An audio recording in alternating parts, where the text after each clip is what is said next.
Hi everyone. Hello. Hi. Today we've got an extra special Facebook Live because we're doing Meet the Member from the Can Clan. And we have got Lidia from Visuable. Pronounce it for me, Lidia. Visuable. Visuable. Say Visuable. So while we're waiting on you, I know there's a bit of a lag before you join in. You might notice something. I'm a bit glammed up today. Because I have been doing my photo shoot with Lidia and it has been amazing. Thank you to Claudia, who was at my house at 7 AM this morning doing my hair and my makeup. Thank you to Desk Lodge, who gave us space to host and film this morning. Thank you to all the people who came to be in the audience. So let's get some education going on. Let's find out all about branding. So Lidia, tell us about you and your company and what you actually do. If you tell the viewers. So hello everybody, my name is Lidia and the company that I own is called Visuable. Visuable is a brand marketing company and a visual production company specializing in helping small businesses and personal brands to really up their game, to really visually express who they are, what they are about and all the good things about their company. So the way we do it in 3 different ways. The first step to create a personal brand or a brand is always a brand interview.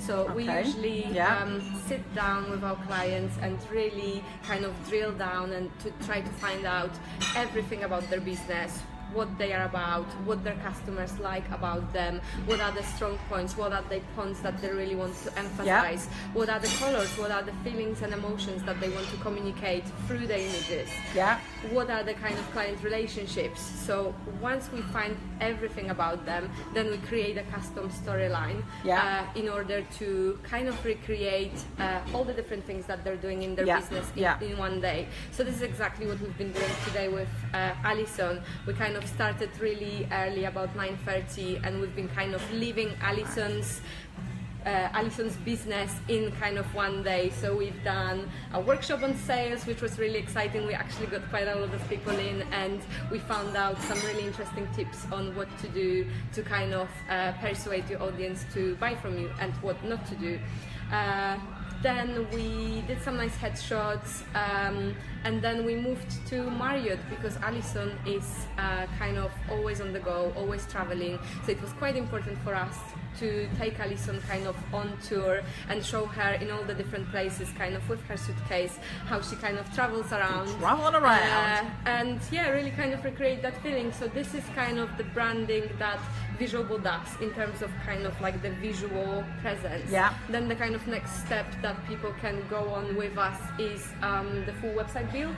In which case we would sit down with our clients and really kind of strategically map out the whole kind of website wireframe and how kind of like all the different elements fit together so that the user experience is really seamless and actually follows the sales process in correct order, so that when people land on your website they are kind of really nicely guided following the path throughout the whole kind of visual, beautiful, immersive experience and then straight to your inbox. So this is kind of what we do. And the third step to work with Visuable is also marketing services. So once your beautiful visual identity is ready, once your website is ready, you want to get it out there. You want to get it out there, so you want to kind there. of get some voice. So again, we use the visuals from the photo shoot as beautiful visual content that really kind of carries your beautiful brand across all the communication channels. So this is kind of it. That's the kind of 3 main steps that people go with us. So with Alison, we are working on step 1, which is the visual identity. Making me pretty. She already's got a website, so she kind of didn't need the help there, but we kind of recreating her beautiful business in one day. Excellent. So one of the things again that Lidia did, which I think was really impressive, and you know, I've had photographs taken, you know, for my website, for various different things, and the photographer just sort of turns up and takes the photographs. For me, one of the things that was really important was actually Lidia didn't let me away with without doing the questionnaire. So we had to do a questionnaire, And something I thought was amazing, I mean, for me, again, those of you who know me know that pink is the brand colour, so it was fairly, you know, that was quite transparent. But what Lydia did was, she took loads of stuff and created a Pinterest board. So, you know, really before we came to the shoot today, I had a really good idea of the, you know, what we wanted to achieve. And, you know, so based on that, why do all photographers or all companies not do that? Well, so first of all, we are kind of not a photographers company. We are a branding company who, instead of kind of using a graphic design as a tool to create your brand, we kind of take our cameras and we kind of go out and create you in a beautiful kind of lifelike scenarios as you kind of live your business. So what we did for you was a kind of brand style guide. So one of my team, Michelle, who is kind of working with me on graphic design and on web design, we sat down and we Michelle's with us. She's Michelle in is the actually house. behind the scenes. We'll bring the girls in to say hi at the end. So me and Michelle, we sat down, and based on the brief that I've taken through the branding questionnaire that we did, we sat down and we kind of figured out what is the style for your brand. So like how we want to kind of bring in the pink and maybe kind of like in different ways. So like obviously pink is a really big strong influence for your brand, so we wanted this kind of pink thread to run through all the images, but we also kind of wanted a variety in the shots, so we didn't want to always put you kind of in a pink outfit. So for you example, can see today, look, I've got pink, but look, I'm wearing stripes. We've had a pop-up come up on, we can see, you can probably see us better than we can see you. Hi Esther Thompson. So yeah, I think that was one of the things that came across as being really important, that you may have a brand colour or a brand identity, but it is really important but you don't to just sometimes want to mix use it kind through. of in graphic design, so we really kind of feel strongly about bringing those colours into the photographs, because then the kind of photos really speak for themselves, and then you don't kind of have to clutter your website with a lot of different colours around. You can just be quite clean and simple, but the photos will speak for themselves. So even if you send some photos for publicity and there won't be your brand colours around, they will be in your photos. So your photos are branded. This is how our photos are branded and how our photos are different to kind of a commercial photographer, for example. So, you know, there'll be some people watching this, because in the clan we've got a variety. We've got people who are startup, we've got people who have been going for a long time, we've got a lot of the entrepreneurial spark in the house. So what happens if they don't know? I mean, for me it was quite, the reason I chose pink as the brand colour was, what I wanted was, when I was in a room, I wanted everyone in that room to know that I was in that room, which is why I've gone for a really bright pink. But other people watching won't have, maybe not at that stage in their journey. How can, you know, how can they come up with that? I mean, what do they need to do? In terms of the brand colors, what you would do, you would actually kind of start looking at brand psychology. Sorry, not brand psychology, color psychology. So you would Google color psychology and you would start looking at kind of what comes up and what start looking kind of like what words associated with colors kind of pulls you in, and that way you can select the colors that will actually have the feelings associated with them. So for example, if you want to be kind of quite a bold brand, you would use red, because red is quite bold, is associated with boldness. And they got red. Or something for kind of quite cheerful and fun brand is yellow. Yellow, like Yellow Pages. For example, if you want to be high-end brands are usually black, white and grey. So if you want to kind of command that high-end look, you would then use those kind of like simple kind of monochrome palette with maybe just like one simple color added to it, and that way the brand will really kind of start looking quite high-end. That's great. I mean, that's a really great tip already. So I know that you've even got more tips. Angela, that's Angela saying that you're giving really good advice. Of course, we're the clan. She's Lydia, look, she's doing my brand. And you know that I don't, you know, people that are associated with me have got to be the right people. What is another top tip? So again, for people watching who think, actually, I'm kind of liking that in terms of brand. Okay, well, one main thing to do, what a lot of people do is they kind of jump straight into the creative. So they think, okay, I need a brand, right? I need a logo, I need some colors, I need to kind of listen get to a graphic this. designer Listen. design something for me. Yeah. This isn't the first step to do. The first step to do is to really create that vision. So it again comes back to that Pinterest board. It's like, how do you want your brand to look and feel like? Yeah. What is your brand personality? Are you cheerful or are you moody? Yeah. Are you quirky? Are you artistic? Are you fun? Just really get clear on who you are as a brand, what is the personality of your brand. So like kind of try to watch yourself and think what kind of person you are. If you are a personal brand, try to translate some of your personality into that brand. Then again, look at kind of like if you want your images to be like if you want to be quite a kind of fun and upbeat brand, then you want to create images that are quite busy in terms of kind of like, you know, like dots and things like that. They create that visual busyness.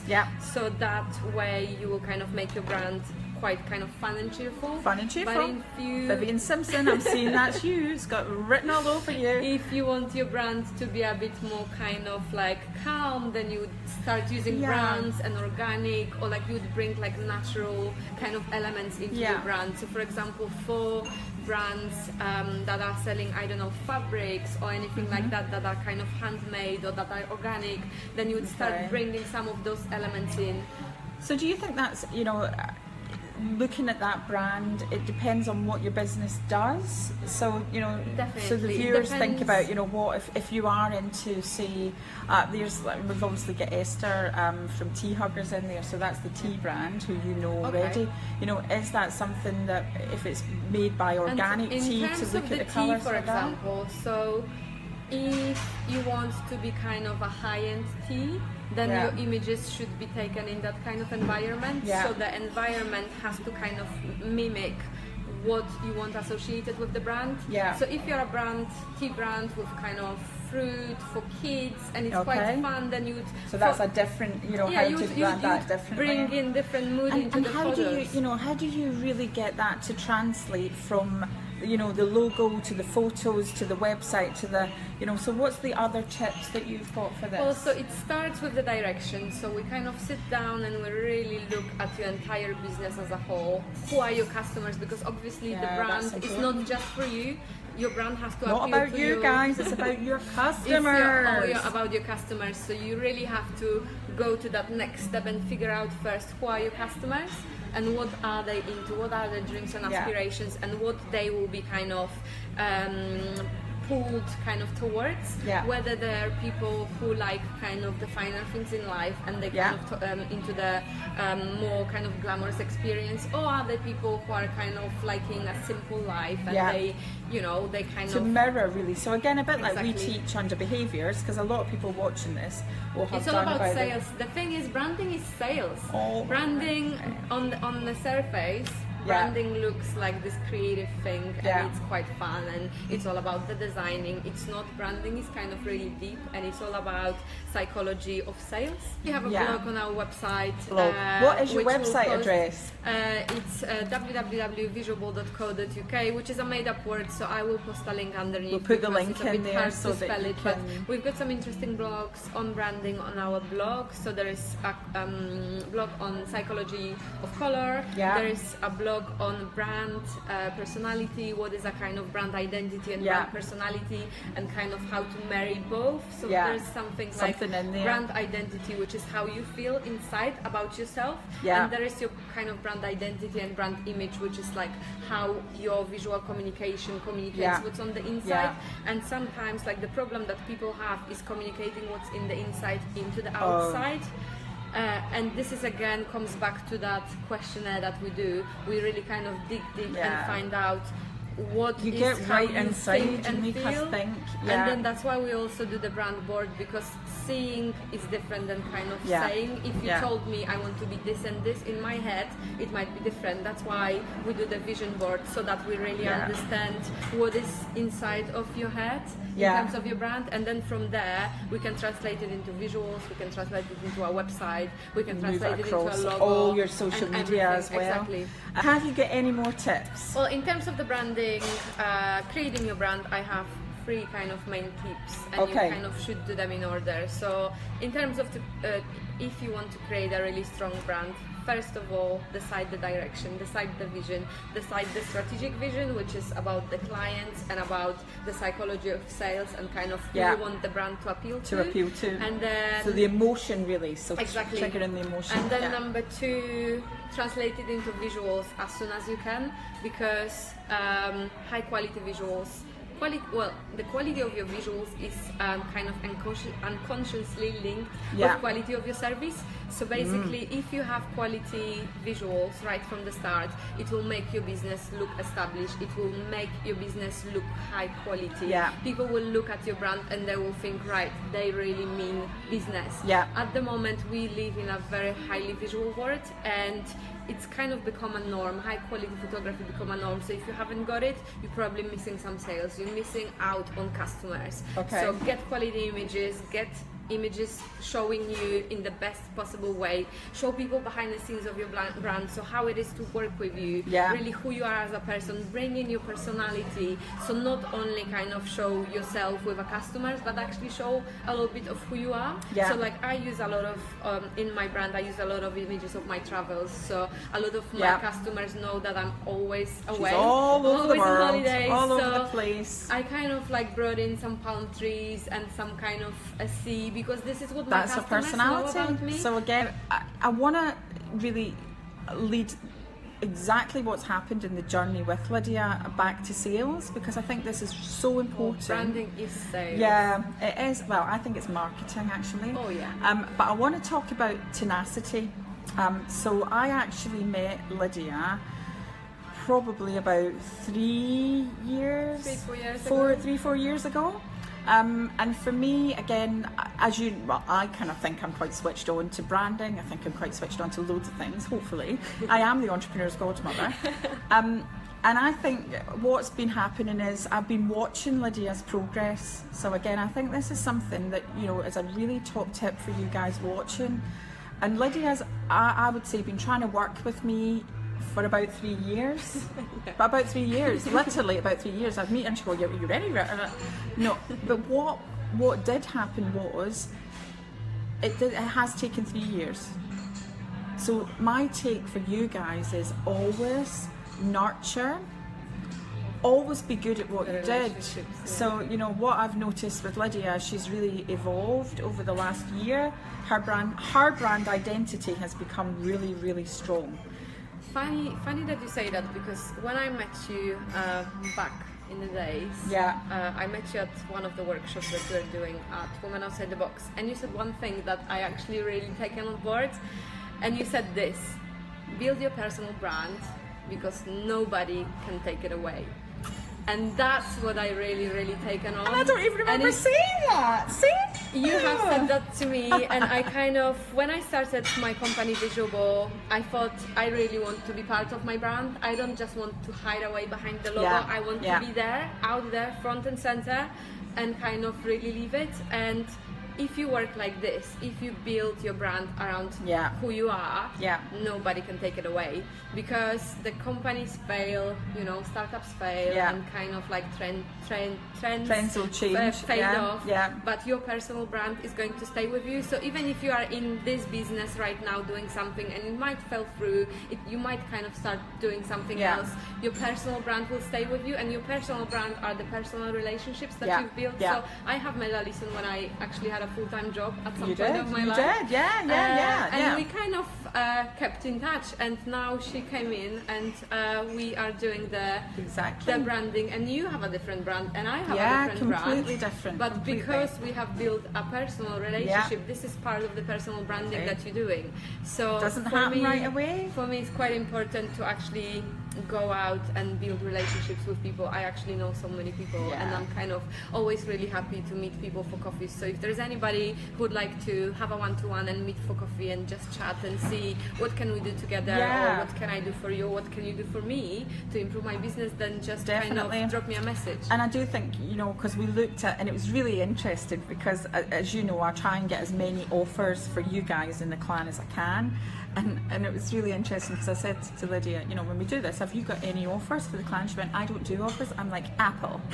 She said, but what I will do is I'll put my link up, and if you guys subscribe into her newsletter, and then she will create a special added value for the clan. So guys, I am sure those of you who are watching, and when you watch it on repeat, you're literally clapping your hands. You know, the Entrepreneurs Can Clan is for you. It's a free resource. We have the top experts in their field giving you advice for free. So you know, thank you for watching us. I'm back next week. I am really not sure what the topic is, but again, if anybody wants to do Meet the Member, we've got something to add value to the clan, I would be glad to hear. So from the wonderful Lydia from... Thank you, Visuable. And from me, the Entrepreneur's Godmother. Yeah, we're getting a lot of thumbs. We are. Thank you so much for viewing, and we will see you soon. Take care. Bye-bye now. Bye. Bye.